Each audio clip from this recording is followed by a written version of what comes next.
My envious sister slept with my husband to prove he wasn't the saint I thought he was. Now she's pregnant and alone. My name is Emily, I am 31, and I work as a nurse in a busy hospital in Seattle. My husband Daniel is 33, a financial analyst who spends most days locked in conference calls and late-night emails. We met in college, fell in love over cheap coffee and broken deadlines, and got married 5 years ago. My sister Nora is 28, charming, impulsive, and dangerously good at getting attention.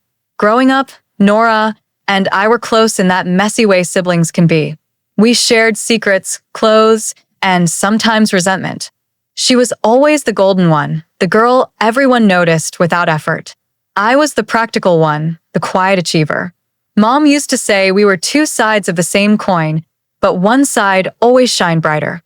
When I got my first job, Nora said I was lucky. When I got engaged, she laughed and said she'd probably catch the bouquet at my wedding.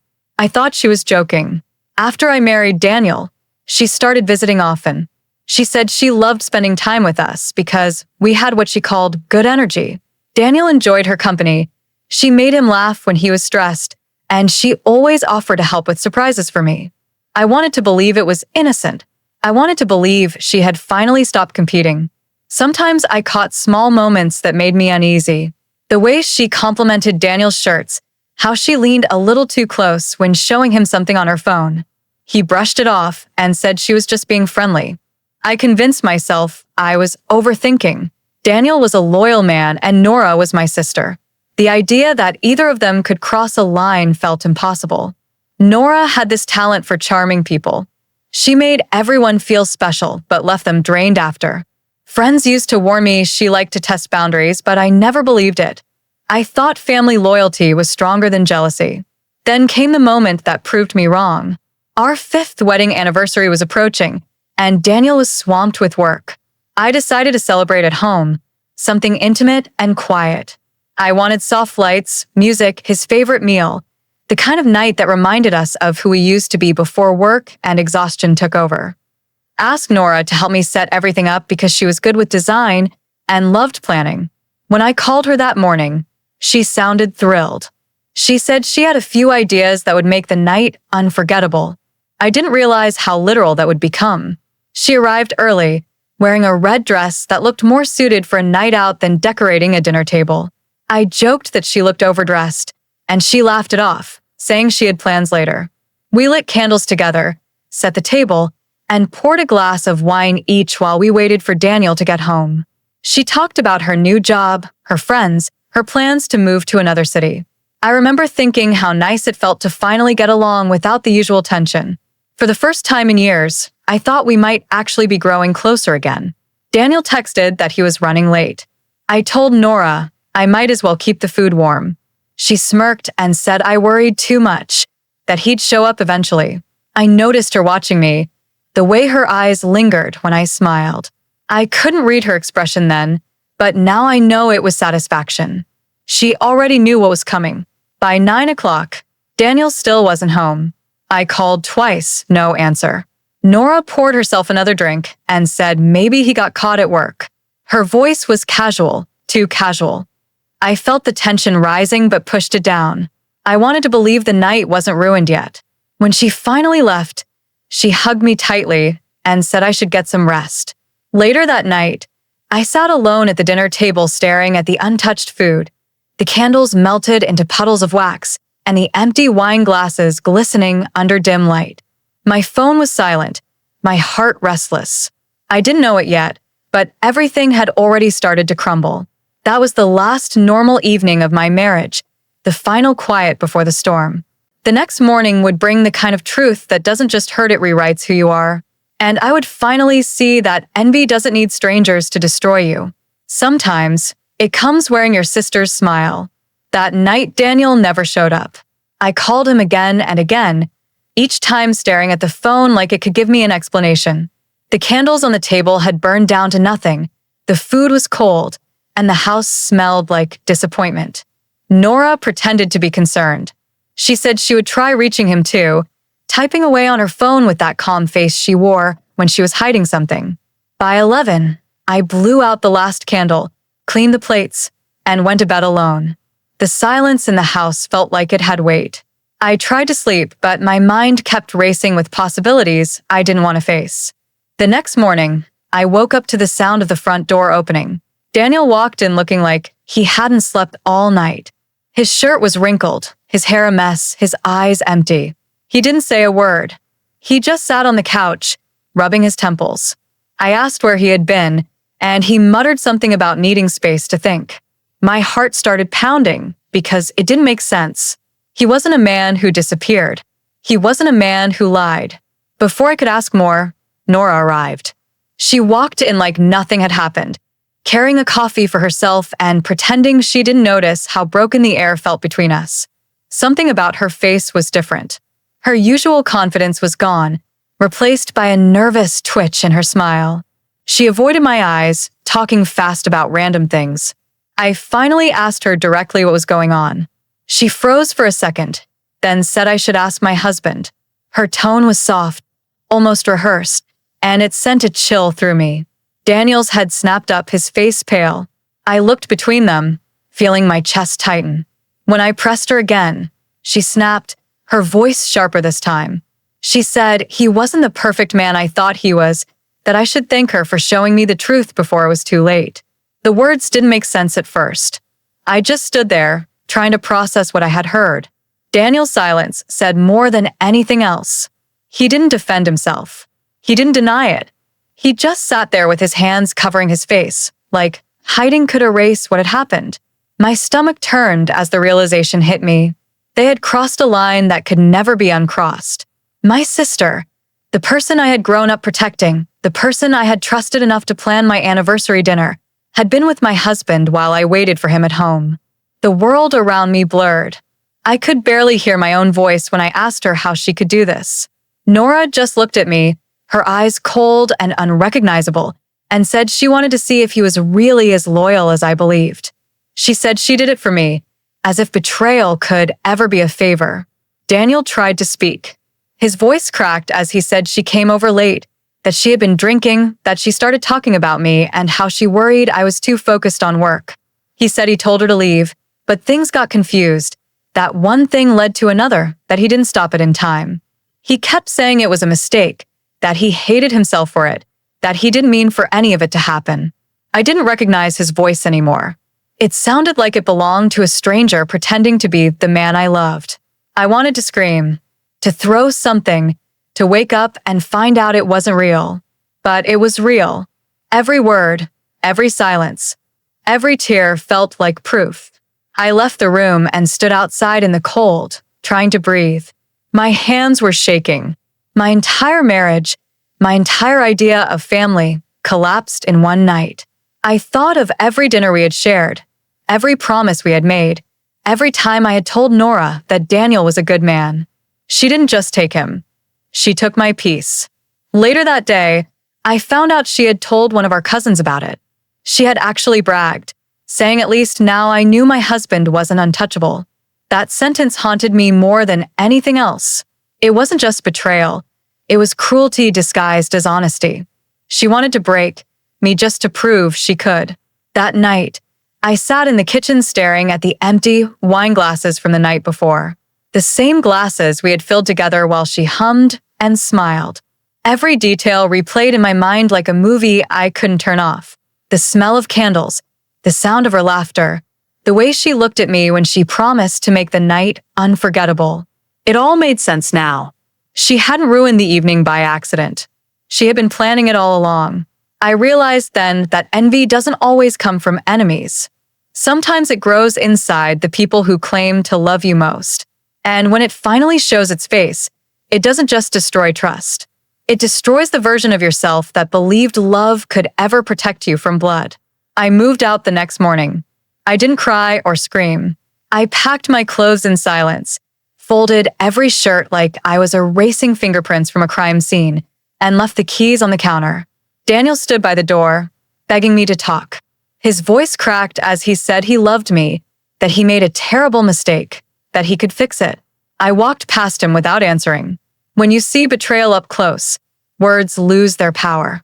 They sound like air trying to fill a vacuum that no longer exists.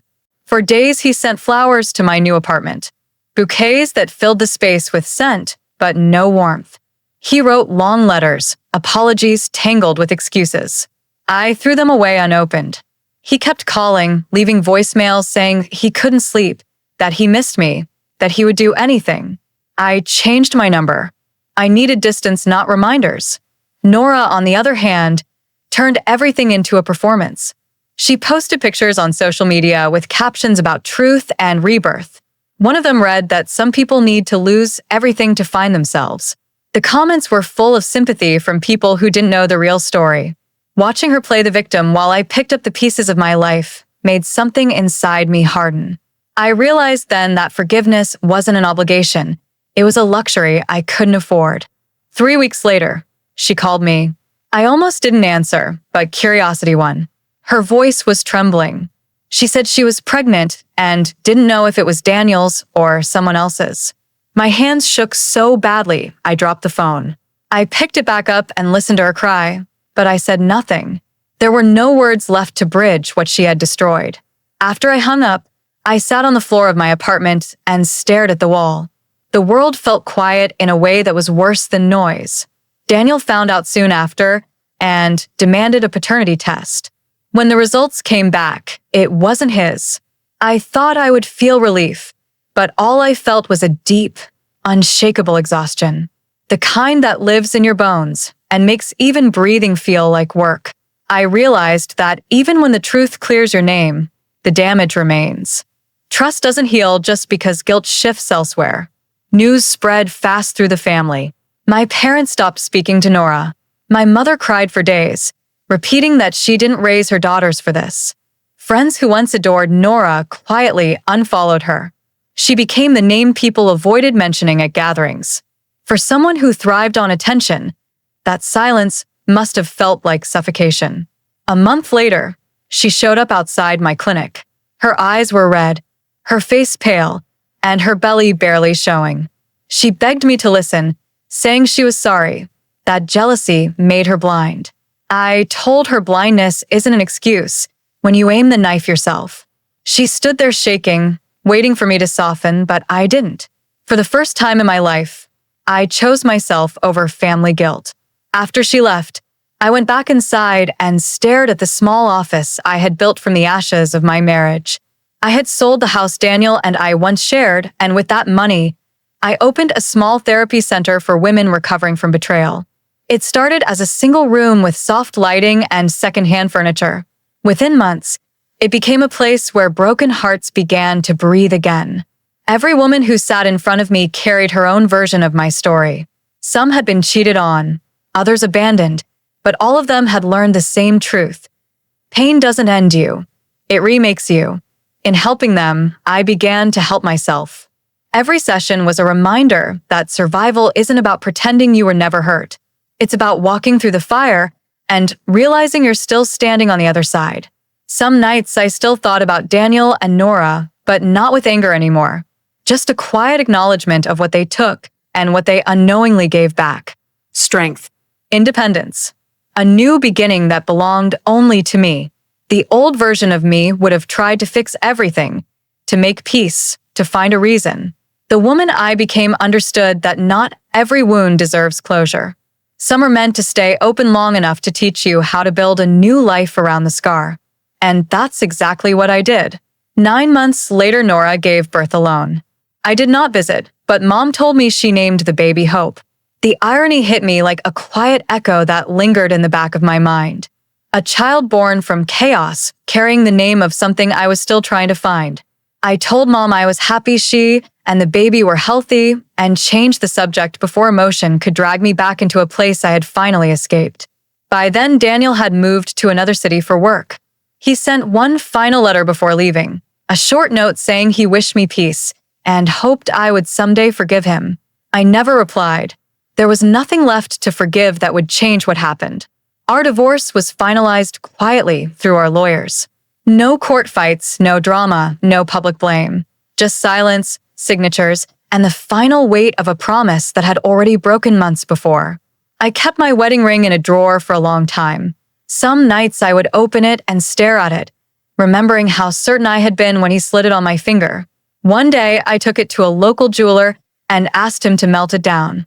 I told him to turn it into something new, a thin silver pendant. When he handed it to me a week later, I felt something shift inside.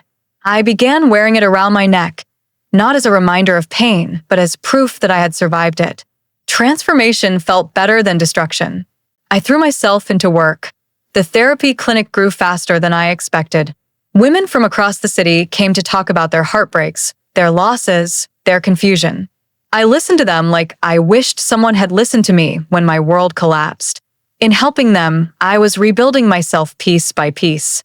Every story reminded me that betrayal was not a full stop. It was a comma in a sentence that could still continue. I learned to smile again, to laugh without bitterness, to cook dinner without waiting for someone to come home. Sometimes Mom would mention Nora. She said she had changed since the baby was born. She was quieter, distant, no longer posting pictures or chasing attention. I never asked questions. I needed distance from her life, even if she was still my sister. Love does not always disappear, but it can become something still and unreachable, like a lake frozen in winter. I thought maybe that was what forgiveness really was. One rainy afternoon, I walked into the supermarket after work. The place was quiet, the air smelling like fresh bread. I turned a corner and saw her. Nora. She was thinner than I remembered, her hair pulled into a messy bun, dark circles under her eyes. She was pushing a stroller with one hand and holding a carton of milk with the other. For a second, she didn't see me. When she did, her face froze. Then she smiled, just a small, broken smile that carried both apology and exhaustion. Her eyes said more than words ever could. She looked like a person who had finally learned what real consequences felt like. I stood there for a heartbeat that felt endless. Then I nodded once and walked away. My chest felt heavy but calm. I did not feel anger. I did not feel victory, just peace. Sometimes silence says everything you need to say. That night, I sat on my balcony watching the city lights flicker like distant stars. The air was cool and smelled faintly of rain. I thought about how far I had come from the woman who used to believe loyalty was unbreakable. I thought about Daniel somewhere far away, living a life that no longer included me. I thought about Nora holding her baby, perhaps realizing that not all wounds heal in time, but some do teach. Forgiveness, I learned, does not always mean reconciliation. It simply means choosing not to bleed for someone else's wound anymore. It means letting go without turning back, knowing that carrying pain is a choice once the lesson is learned. When I look at the pendant around my neck, I do not see a failed marriage or a broken family. I see a version of myself that refused to stay buried under betrayal. I see a woman who walked through fire and came out shaped but not burned.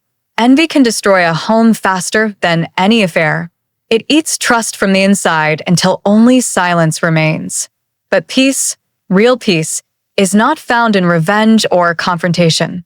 It is found in walking away while your dignity is still intact, in building something new from the ashes without needing anyone to notice. That is what survival looks like. It is not loud or dramatic. It is quiet, steady, and free.